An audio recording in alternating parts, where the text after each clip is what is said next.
After a major catastrophe hits an area, of the things that people often overlook is what to do with human excrement. It's easy to get focused on stocking food and water, but if you live in an urban or suburban environment in a relatively high population density, this can become a huge problem.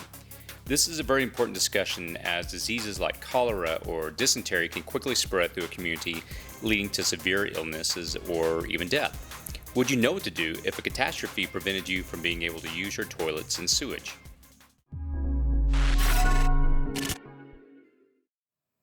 You can show your support for this channel by clicking the like button, sharing on social media, providing feedback in the comments section, and don't forget as a subscriber to click the bell icon below to get updates. Enjoy the video. Recently, one of my viewers, Carlos Borges, asked, "Can you make a video on how to dispose of feces in an urban setting?" That's a great question, Carlos, and it's something that is not given as much attention as it should when it comes to emergency preparedness and prepping. So let's jump right into this discussion. Here's what we'll cover in this video regarding handling feces and urine in an urban environment after a catastrophe. Considerations in an urban environment. Sanitation and disease. Existing options for waste disposal. How to build your own disaster toilet right now for cheap. How to properly use your disaster toilet. And other options on the market. So what do we need to consider in an urban environment? In this video, we'll discuss how to dispose of your excrement in an urban or suburban environment where options like digging a hole or burning it probably wouldn't be a good idea or even possible. If you live in the country and have a septic tank that's not relying upon the grid being operational, well, you're lucky. For the rest of us, with a little planning, which we'll cover, you'll be just fine. The typical person on a daily basis outputs about 2 to 3 pints of urine and about 1 pound of excrement. Now, if you do the math for your family, you'll quickly realize that a typical family of 4 is barely producing more crap than a US congressman does within 1 hour. Since most people living in an urban or suburban environment are producing this amount of excrement, they'll need to quickly dispose of it if the sewage stops working, or bigger problems will start happening quickly. Imagine if your toilet went flush and you only have a few thousand square feet of land in your yard. Simply digging a hole and doing your business there will be problematic as you start running out of places to dig holes, and in addition, having excrement that is that close to your house will raise severe sanitation problems. And an even bigger problem comes up if you live in an apartment or an inner city environment where simply digging a hole is not an option. We also have to consider proper sanitation and the issues of diseases. Failure to properly dispose of human waste leads to epidemics such as typhoid, dysentery, cholera, and diarrhea. Diseases like cholera were so rampant in the aftermath of the Haiti earthquakes due primarily to sanitation issues. When most people in the prepping community consider the aftermath of a prolonged grid down scenario, they often prepare for things like food and water and security, which are all very important. But you're far more likely to die from germs due to improper sanitation than a gunfight. It's important that we keep our human waste away from our food and water, as well as ensuring we're keeping our hands clean after using the bathroom. Nothing would be worse than watching your family suffer and potentially die from a preventable medical illness when there's no doctor around to help and you're trying to simply survive. Staying healthy in a SHDF scenario is critical. So what are available options for waste disposal that you already have? The first option is to use your toilet.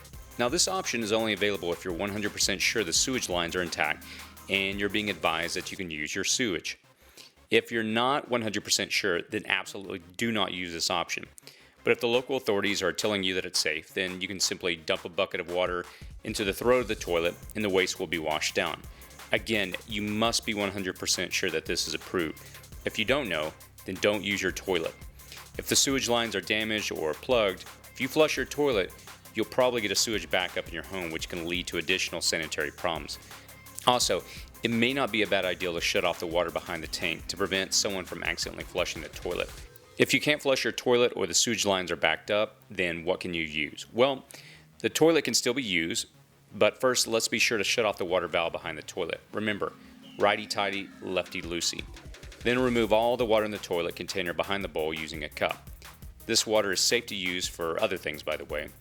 You want to remove all the water in the toilet bowl as well with a cup, and probably best to put on some nitrile gloves when doing this to avoid contamination. You can double line the toilet bowl with a heavy-duty garbage bag and follow the same procedure as you would with a disaster toilet, which we'll discuss more momentarily. I personally would not use this approach as the waste is now sitting in a bag in my toilet, which has to be removed and carried to a disposal site. So how can you build your own disaster toilet? Here's what I did. I went to Lowe's and I picked up a 5-gallon bucket with a lid and several other items at the dollar store. These items, including the bucket, only set me back about $25, which, considering how important this would be in a grid down scenario to help prevent the spread of disease, is a great deal in my opinion.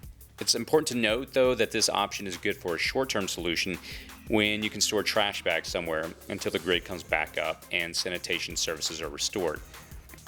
Toward the end of the video, we'll give a quick introduction to more long-term approaches if the grid doesn't come back up within a few months. So here's what I did. I went to Lowe's and the dollar store today.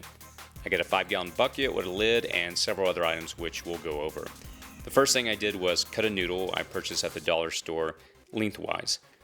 With the noodle on the edge of the toilet seat, you now have a comfortable place to sit when nature calls.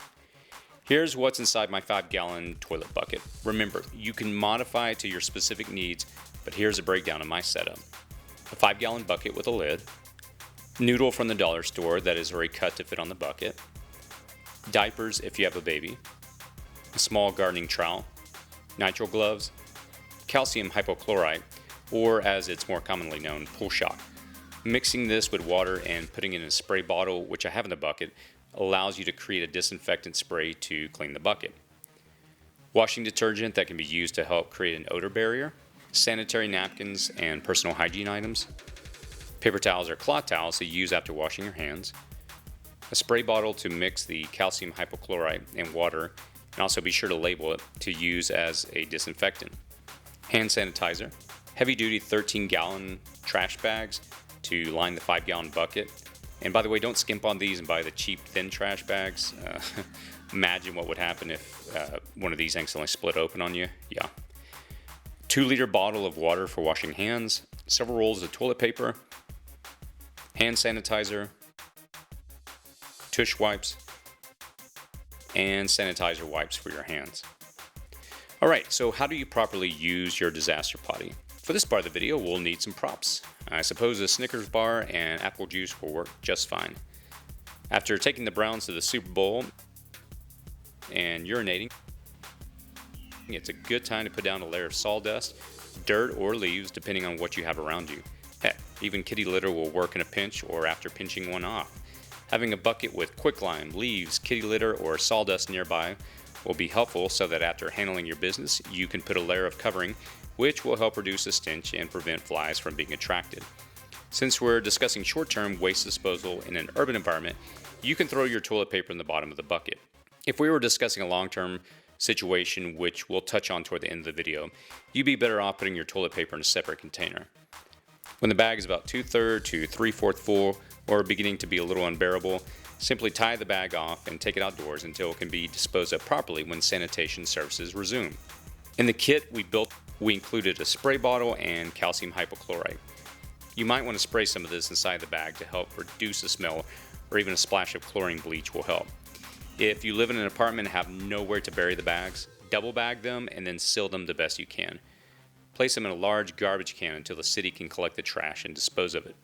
If you live in a more suburban environment and don't have a place to take the bags, or there's not a dumpster nearby, then you need to take it far away from your home and bury it. Also, best not to bury it near streams or places where there'll be runoff, as you'll inevitably contribute to diseases that could impact your community. Again, after disposing of the bag, be sure to properly wash your hands and sanitize your hands. We want to do all that we can to avoid getting sick, which is why I included the nitrile gloves. So here's some other options that are on the market. I've never personally purchased any of these or use them, but they consistently came up when I did research on this subject. The first is a luggable loo. It's basically a bucket with a closable lid and a seat. You can find these on Amazon. They have really high reviews. They also have the option of waste bags with biogel that you can add. You can also use these bags with a standard bucket. And if you want, you can just buy the lid by itself, which snaps onto a 5-gallon bucket. There's also the portable waterless toilet. Again, I've never had an experience with this. I'd be curious to hear back from the community if anyone has experience with these. Another option is a compost toilet. If you go to Amazon, you search compost toilet, you'll see a lot of options. Again, I don't have any experience with these, and I'd love to hear back from the community, as again, they seem to be pretty popular online. Speaking of compost toilets, you should definitely Google how to make a compost toilet. I learned a lot researching these options, which I might discuss in a future video. I came across some really interesting articles, which I'll provide a link to in the description below, about how after the earthquakes in Christchurch, New Zealand, the community began using compost toilets who were unable to use their own flush toilets because of the damage to the centralized city sewer system. The permaculture community came together to teach the residents what to do with their poop and pee after the sewage system went down. And you should really study this more if you're interested in a long-term approach to handling human waste if the grid doesn't come back quickly in an urban or suburban environment. Again, I'll provide a link to the article in the description below. Thanks again for taking the time to watch this video. If you have any feedback or insight into anything I missed or didn't cover, please feel free to share in the comments section below, as I learned so much from the YouTube community. If you enjoyed the video, please feel free to like or share on social media. Again, thanks to Carlos for requesting this video. As always, be safe out there.